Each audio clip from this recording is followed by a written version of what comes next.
Hello dear student, welcome. तो अभी हम लोग वैल्यूएशन ऑफ शेयर सीख रहे हैं बच्चों लोग। तो इसके पहले सुपर प्रॉफिट मेथड का भी सम अपलोड कर दिया था और हार्ड वाला भी करा दिया था। अब इसमें इंटरेस्टिंग वैल्यू और यील्ड वैल्यू निकालना है। तो मैंने क्वेश्चन तुम्हारे लिए लिख लिया, ठीक है। क्वेश्चन पेपर का था। तो तुम्हारी बैलेंस शीट दिया है और फिर कुछ कंडीशन बोला है। 20% प्रॉफिट जनरल रिजर्व में ट्रांसफ़र करो। फिर 3 साल का प्रॉफिट दिया है। फिर मशीन की वैल्यू दिया है। फिर रेट ऑफ टैक्स दिया है। फिर एवरेज डिविडेंड मतलब नॉर्मल रेट ऑफ 20% दिया है। Interesting value, yield value, fair value. तो ये क्वेश्चन हो गया ना। तो पहले सबसे पहले इंटरेस्टिंग वैल्यू सॉल्व करेंगे, ठीक है। तो इंटरेस्टिंग वैल्यू सॉल्व करने से पहले अपने को सबसे पहले क्या करना पड़ेगा, एसेट्स और लायबिलिटी को माइनस करना पड़ेगा। किसको? एसेट्स और लायबिलिटी को, ठीक है। तो सबसे पहले अपने को नेट एसेट्स कैलकुलेट करना है, ठीक है। तो फिर इधर क्या लिखेंगे, एसेट लिखेंगे। और कितना एसेट्स है अपने पास, 1 2 3 4 5 6 7, 1 2 3 4 5 6 7, और लाइन छोड़ देंगे। और बी में क्या लिखेंगे, लायबिलिटीज़। एसेट्स और लायबिलिटीज़ को क्या करना है, माइनस करना है। और कर्जा कितना है, 1 2 3। तो 3 लायबिलिटीज़ आ गई ना, 3 लायबिलिटीज़। फिर तुमको मिलेगा सी, नेट एसेट, ओके। या कैपिटल एम्प्लॉयड भी बोलते हैं इसको, सुपर प्रॉफिट में एक ही मतलब होता है। तो अभी पहले क्या करेंगे, नाम कॉपी कर लेंगे ना बच्चों लोग फटक से। तो सबसे पहले एसेट्स में क्या क्या दिया है, प्लांट एंड मशीनरी दिया है, फर्नीचर दिया है, मतलब फुल फॉर्म लिखना, स्टॉक दिया है, बिल रिसीवेबल दिया है, डेटर्स दिया है। इधर का गुडविल रहेगा तो नहीं लिखने का, ठीक है। फिर डेटर्स के बाद कैश दिया है और कैश एट बैंक है ना। और फिर इधर मशीन का अमाउंट दिया है, देखो मशीन मतलब मशीन की वैल्यू न्यू दिया है। तो मशीन में क्या करेंगे, 32,000 लिखेंगे, प्लांट एंड मशीनरी 32,000। अगर मान लो डेप्रिसिएशन बोला रहता तो कम करते, एप्रिसिएशन बोला रहता तो ऐड करते, डेटर से आरडीडी बोला रहता तो माइनस करते। और किसी पे कुछ एडजस्टमेंट नहीं दिया है, तभी क्या करेंगे, सबकी वैल्यू बुक वैल्यू लेंगे। तो फर्नीचर कितना है, 10। तो फर्नीचर में 10 आएगा। स्टॉक में कितना आएगा, 50 आएगा। और बिल रिसीवेबल में 12,000 आएगा। डेटर्स में 20,600 आएगा। ये 340 आएगा। ये 43,400। ये हो गया अपना एसेट्स, ओके। अब लाइबिलिटीज़ में क्या है, तीनों नाम आएगा। लाइबिलिटीज़ में क्या क्या कर्जा है, 3 कर्जा है ना। तो क्रेडिटर्स है, ओके, बिल्स पेबल है, और क्या दिया, आउटस्टैंडिंग एक्सपेंस दिया है, ओके। तो सेम कॉपी करने का इसमें 30,940, 10,000, क्योंकि कर्जा सेम लिखने का, ठीक है। अभी क्या करेंगे, इसको ऐड करके फटक से माइनस करेंगे। तो टोटल ले लेता हूँ, कितना, 32,000, 10, 50, 12, 20, 600, 340, 43,400। मान लो इसका टोटल इतना है, 1,68,340। ये हो गया ए। अभी अपन बी का टोटल निकालेंगे। बी बोले तो लाइबिलिटीज़ हो गया, 30,940 से 10,000 है और 19,700 है। तो कर्जा आ गया 60,640। अभी दोनों को क्या करेंगे, माइनस करेंगे। एसेट्स और लायबिलिटी को माइनस करेंगे। 168,340, माइनस की साइन नहीं दिख रहा, ठीक है। तो मान लो इतना अमाउंट है, 1,07,700। सपोज ये आ गया, ओके। हो सकता है हमारा टोटल भी गलत हो, तो एडजस्ट कर लेना। बस तुमको पैटर्न और ये मेथड मालूम होना चाहिए। अभी अपने को क्या फाइंड करने का, interesting value, okay. Interesting value क्या होता है, शेयर्स के रियल वैल्यू थी, ओके। जो स्टॉक मार्केट में चलता है उसको मार्केट वैल्यू बोलते हैं। ये अपना इंटरेस्टिंग वैल्यू, इसकी रियल वैल्यू क्या है, बैलेंस शीट वैल्यू। तो इसका formula net asset divide by number of equity shares. Equity share से क्या कर रहेंगे, डिवाइड करेंगे। तो नेट एसेट बोले तो ये ए माइनस बी है, 107700।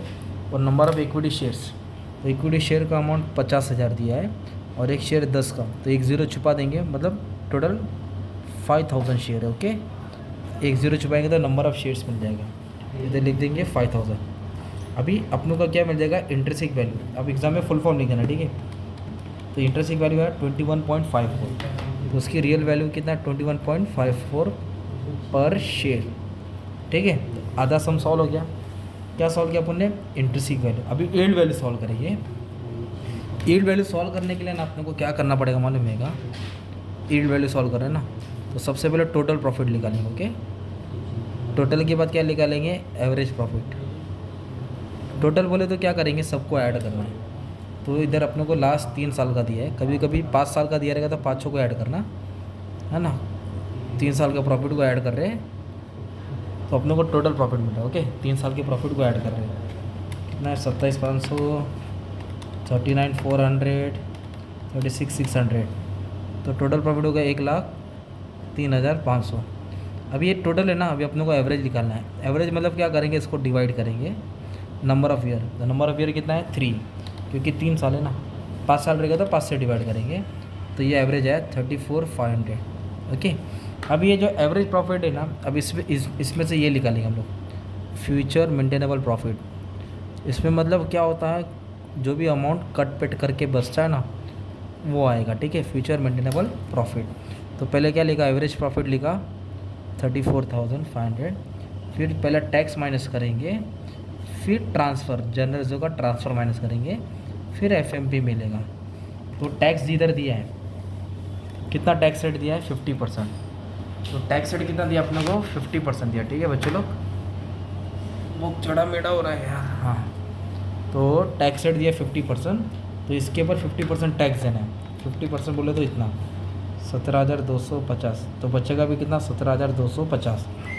इधर बोला 20% में ट्रांसफ़र करना है, किधर ट्रांसफ़र करना है, जनरल रिजर्व में। 20% क्या करना है, ट्रांसफ़र करना है, तो इधर माइनस होगा 20%। ट्रांसफ़र मतलब तिजोरी में जमा करना है ना, तो 20% कम करना पड़ेगा, 3450। तो जो बचेगा ना वो तुम्हारा एफएमपी रहेगा 17,250। कितना आया 13,800, ये मेन है। ट्रांसफ़र का मतलब होता है कम करना रहता है, ठीक है। अब उसके बाद क्या करेंगे बच्चे लोग, मालूम है, थोड़ा मोबाइल आगे पीछे ले लेता हूँ यार, सेटिंग ख़राब हो गई है, ठीक है। अब अपना मेन चीज़ चालू होता है ये, ओके। तो अभी अपनों को सबसे पहले ये लिखना पड़ेगा, expected rate of return, company कितना टका कमा रही है, ओके, कितना कमा रही है। तो उसका फॉर्मूला क्या है, एफएमपी लिखेंगे divide by equity share capital, कितना रुपया लगाया, ओके, और परसेंटेज है तो इंटू 100 ले लेंगे, तो इसको बोलेंगे एक्सपेक्टेड रेट ऑफ रिटर्न।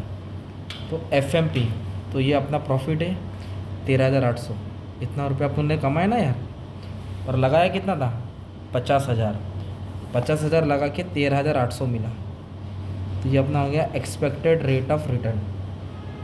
तो डिवाइड बाय 50%, तो 27.6% अपना एक्सपेक्टेड रिटर्न है। अभी निकालेंगे यील्ड वैल्यू, क्या लिखाएंगे, यील्ड मतलब कितना रुपया हम लोग कमा रहे हैं। तो यील्ड वैल्यू का फॉर्मूला क्या है, एक्सपेक्टेड रेट ऑफ रिटर्न ऊपर आएगा, ठीक है, नीचे नॉर्मल रेट ऑफ रिटर्न आएगा, इंटू पेड अप वैल्यू, क्या आएगा, पेड अप वैल्यू मतलब एक शेयर की वैल्यू कितनी, तो ये 20.76 ऊपर आएगा। नॉर्मल रेट ऑफ रिटर्न ये जो बिज़नेस का रिटर्न होता है ना 20%, डिविडेंड 20% रिटर्न बोला जाता है, इसको एनआरआर भी बोलते हैं। ये 20 पेड अप वैल्यू, एक शेयर का फेस वैल्यू कितना है, 10 रुपये, 8 रुपये, 10 रुपये, 10 रुपये आएगा, ठीक है। अब इसको क्या करेंगे, हम सॉल्व करेंगे ना, डिवाइड बाय 2 करेंगे, तो अपने को आएगा 13.8, जो इसकी हो गई यील्ड वैल्यू, क्या हो गई यील्ड वैल्यू। अब क्वेश्चन में और एक पूछा है फेयर वैल्यू, तो फेयर वैल्यू का फॉर्मूला क्या है बच्चों लोग, सिंपल है, इंट्रिंसिक वैल्यू और यील्ड वैल्यू डिवाइड बाय 2, दोनों वैल्यू को प्लस करेंगे, डिवाइड बाय 2 करेंगे। तो इंट्रिंसिक वैल्यू इधर सॉल्व किया था ना 21.54 प्लस ये यील्ड वैल्यू 13.8 डिवाइड बाय क्या करेंगे 2 कर देंगे, तो अपने को ये मिल जाएगा, ओके। 21.54 डिवाइड बाय क्या करेंगे 2, ये इसकी फेयर वैल्यू हो जाएगी, मतलब ये इसकी एवरेज वैल्यू बोल सकते हैं, ठीक है। तो ये सब तुमको 15 मार्क के लिए आएगा एग्जाम में, कितना मार्क के लिए 15 मार्क। एमकॉम की को भी आएगा, बैफ में भी आएगा, फाइनेंशियल मैनेजमेंट में भी तुमको दिखेगा, बिजनेस वैल्यूएशन के चैप्टर में भी दिखेगा। तो ये सब मैंने अच्छा कहा था तुम्हारे लिए, 9 मिनट में सॉल्व कर दिया, आपको एग्जाम में 25 मिनट में सॉल्व करना है। ऐसे भी सॉल्व करेगा टीचर पूरा आउट ऑफ मार्क देगी, ठीक है। आपको 2 पेज लेने का, कितना, ये फर्स्ट पेज हो जाएगा तुम्हारा, ये 2 पेज हो जाएगा, ठीक है। 9 मिनट में पूरा टेंशन खत्म। Thank you very much and all the best for your exam.